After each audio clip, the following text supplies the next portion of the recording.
Picture the Monopoly man, the little rich guy. Top hat, cane, big bushy mustache, and the monocle. Here's the problem. He has never in the entire history of the game worn a monocle. Not once. Go check the box in your closet. It isn't there. Okay, maybe that one's just you. So let's try the most famous line in movie history. Darth Vader, black mask, breathing heavy, turns to Luke and says, "Luke, I am your father." Except he doesn't. The real line is, "No, I am your father." The word Luke was never in it. And we're not done. It's the Berenstain Bears spelled Stain, even though half the planet would swear it ends in Stein. And the fruit of the Loom logo? A lot of people clearly remember a brown cornucopia behind the fruit. There never was one. So here's the real question.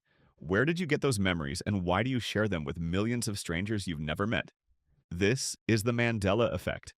And by the end of this video, you'll know exactly what's going on, because we're going to test every theory the internet has thrown at it, even the really weird ones. Let's start with the name. It comes from 2009 and a paranormal researcher named Fiona Broome. Broome was absolutely certain that Nelson Mandela had died in prison back in the 1980s, and not in a vague way. She remembered the news coverage. She remembered a speech by his widow. The memory was vivid, detailed, solid, but it never happened. Mandela walked out of prison in 1990. He became president of South Africa. He died in 2013, a free man, decades later.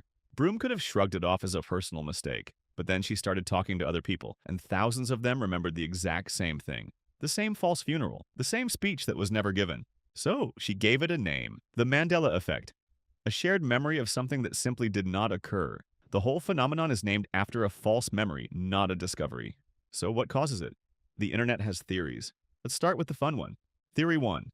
Parallel universes. The idea goes like this. Reality isn't one single timeline. It's countless universes stacked side by side, each one slightly different. And somehow, at some point, you slipped. You crossed over from one universe into a neighboring one. A universe where the Monopoly man never had a monocle. Your memory of the monocle isn't wrong. It's a leftover echo, a souvenir from the reality you left behind. And honestly, it's a beautiful idea. It means you're not broken. The universe just shuffled the deck. Broome herself leaned towards something like this. It feels romantic. It feels cosmic, but it has one tiny problem. There is no way, none, to test it. You can't measure it, you can't prove it, you can't disprove it. It's a lovely story, dressed up as physics. So the internet went looking for a culprit you could actually point at, and it found one.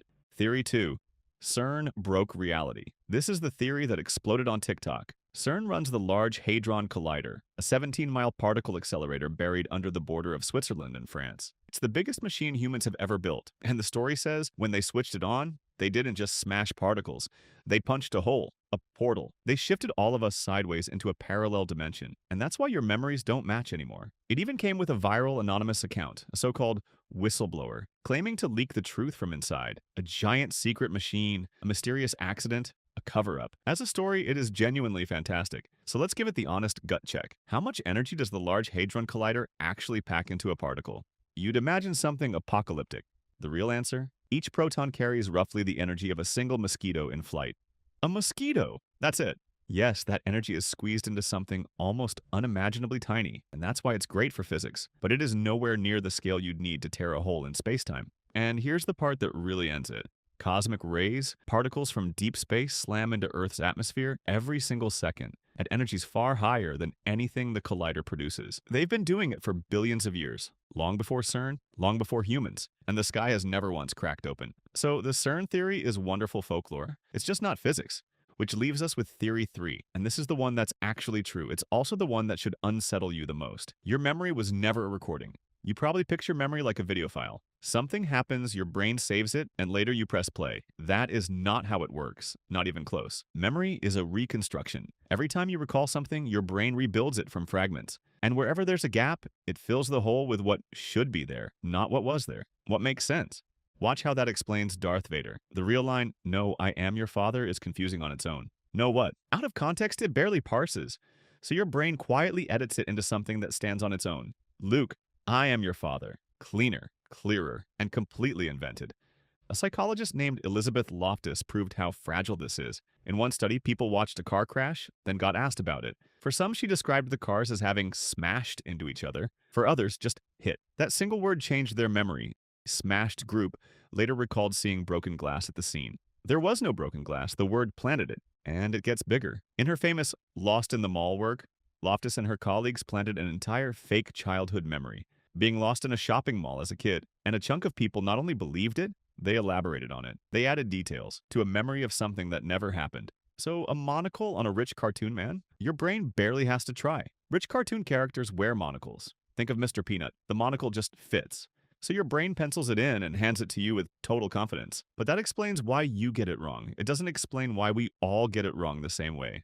And that's the final piece. In 2022, two researchers at the University of Chicago, Deepasri Prasad and Wilma Bainbridge, ran the first real study on the visual Mandela effect. They tested 40 famous icons, including C3PO, Pikachu, Curious George, the Volkswagen logo, the Fruit of the Loom logo, and yes, the Monopoly Man. People didn't just make mistakes. They made the same mistake. They picked the same wrong version with the same confidence in the same direction. Why? Because we share the same kind of brain, running the same shortcuts, filling the same gaps with the same logic, and then add the internet. The moment one person posts, "Hey, remember the cornucopia?" Suggestion does the rest. The false memory spreads like a virus from one mind to the next. The internet didn't reveal a glitch in reality. It synchronized the glitches that were already in all of us. So, did reality glitch? No. Reality is fine.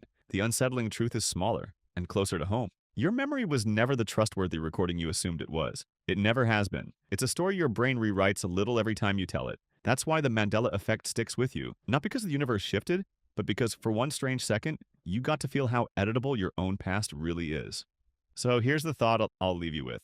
If your brain can confidently invent a monocle that was never there, what else are you remembering wrong right now, without the slightest idea that you are? If this rewired something for you, subscribe. We make a habit of taking the strange things your brain does and explaining them. Thanks for watching.